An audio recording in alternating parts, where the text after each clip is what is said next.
Hey guys, welcome to the next tutorial of ethical hacking and penetration testing via Kali Linux. So in the previous tutorial, I taught you how we can go ahead and get into the system and get the hash passwords for our Windows 7 thing. So as you can see, when I ran the hashdom database, I have already received the password. I did not even need to go ahead and crack that. So I'll go ahead and show you this once more if you want, but this is how it works likely. And as I told you that it gave me out the hash password, but over here it also gave me out the exact password, that was abcd@123. So if you are not able to go ahead and get this password, if you had some tough password which has multiple characters and everything, then you need to go ahead and run the auxiliary auxiliary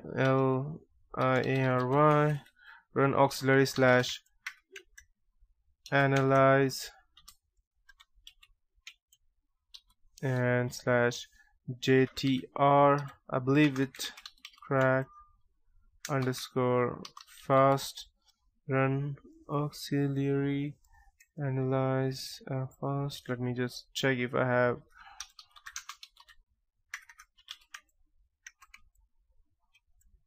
auxiliary slash analyze slash jtr underscore crack underscore fast.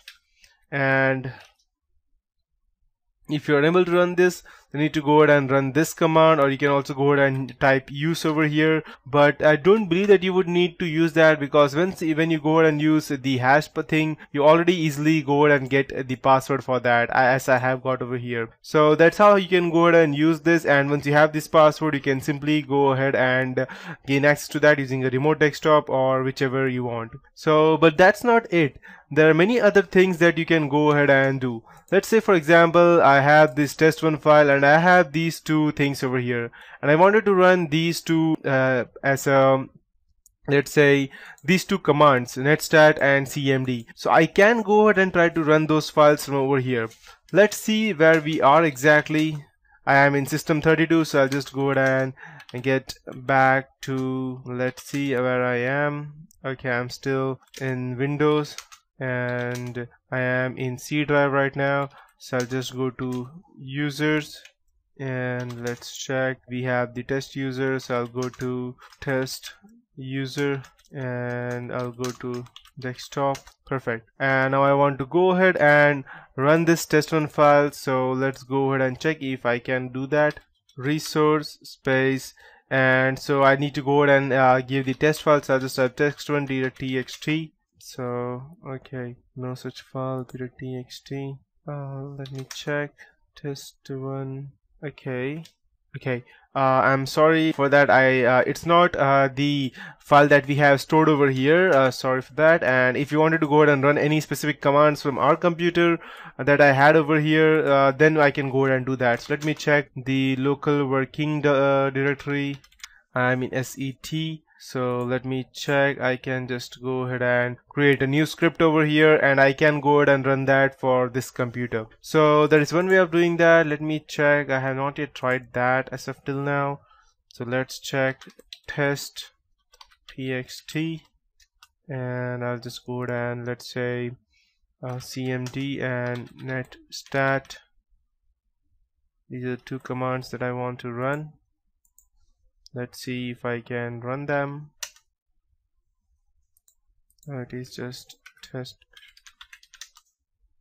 Okay, perfect. As you can see, I ran all of these commands just by which I had written over here, and I was mistaken. It was not over here, it was over here. So if you want to go ahead and get into a system, quickly do what you want to do and get out, then you can go ahead and already create a list of commands that you want to do, and you can go ahead and run that through the meterpreter prompt. So cmd did not work because it was a need to go ahead and install. I can only run what is there inside a command prompt, so that's the reason it did not run. Netstat ran perfectly, and if I go ahead and let's say I write ipconfig and I'll save it. If I go ahead and run the resource again, I'll get the ifconfig file.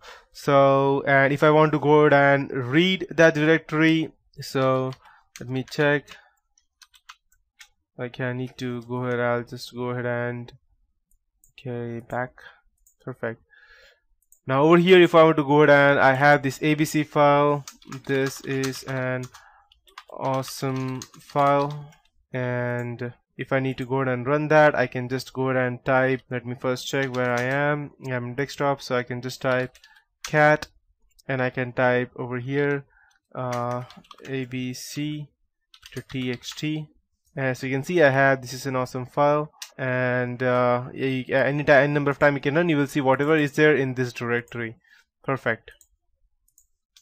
Now okay, so next thing that I would like to do is I need to go ahead and upload something from my computer into that computer. So this is something that you would want to do at the very start, and not something like from over here. So where I am doing right now, after getting the system, you would not want to do that. So the first thing that I would like to do is to search where my payload is. That is over here, payload.exe. I'll just let me check. Okay, I'm still in SCT. So I want to upload /user share SCT and payload.exe, and now I want to state where I want to go ahead and run that or upload that. So I'll have to type the specific place's name. So I need to go ahead and insert that. So I need to go ahead and type let's say, hey, wait, I'm already there, so I don't need to.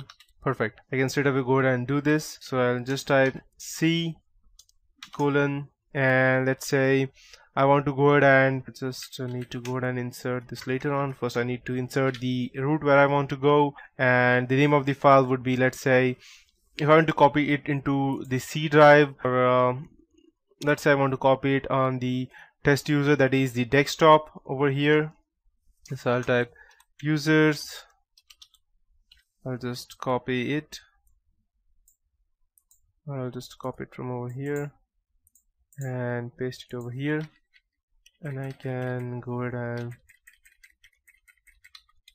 C users, test user, desktop, and the name of the file would be, let's say, I want to copy it to the desktop, but I want it to be, no, I already have a payload on desktop, so I'll just copy it into C. Fine. So the name would be, let's say, for example, payload period exe, and I want to know where it is exactly, so I'll type /user, or let me check if I could just go ahead and type payload.exe. okay, command no such file or directory, C /payload.exe, that would be the file name.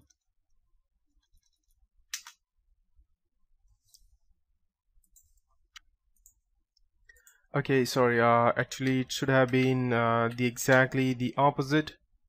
The payload should be over here, and the C drive should be over here. Okay, perfect, uploaded. So let's go ahead and check the C drive right now. As you can see, I have the payload file. So similarly, you can go ahead and just simply copy it to the startup drive of Windows, and it will run just perfectly fine. If you want to check where you are working right now, so you can just type get wd, and it will show you where you are right now. If you want to check which local directory are you in the Cal Linux, so you can type get lwe, that's get local working directory. If you want to change the local working directories file, then you can go and type lcd. For our remote, you need to type cd, again mkdir, mv, you know, and all of these, most of these things are the same, except that if you want to go ahead and port forward or forward a local port to a remote service, then you need to type port fwd to go ahead and port forward anything. If you want to go ahead and view and modify the routing table, then you can go ahead and type route, and you will see all the routing tables over here. So port forward would be again be the same thing, and 0 total local ports forwarded, because I have not provided anything to that.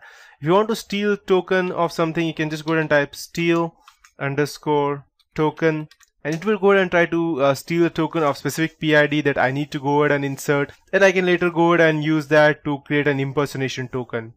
If I go ahead and type suspend, it will straight away go ahead and delete, or sorry, it will straight away go ahead and suspend our remote computer. Get prefs is what I have told you previously. I can also go ahead and get the username of the current session by typing get UID. and I am the system right now. As you can see, if I was previously the administrator, I would be shown as the administrator.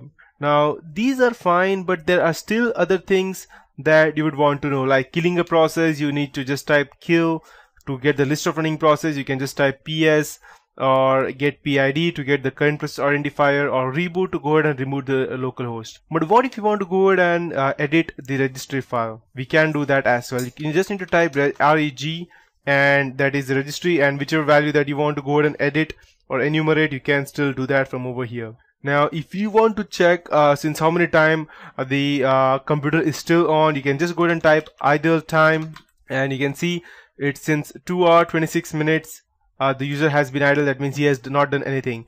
If I go ahead and do something like over here, and I have just clicked, and if I go ahead and type the idle time, it's just 2 seconds, because that means the computer did something and went away again. The PS person came. Now there are a few other things that I would like to teach you, such as going ahead and getting a screenshot, using a keylogger, or inserting a keylogger in the person's computer. But that would be it for this tutorial. In the next tutorial, I'll teach you how you can go ahead and insert a temporary keylogger as well as a permanent keylogger, and or how you can go ahead and write a keylogger in Python and insert that into your target's computer, and then go ahead and gain all the information that you need about related to either it be a Windows password or any his VMware's password, either it be a Gmail, Facebook, or any of his important accounts password or login credentials, anything. So that would be for this tutorial.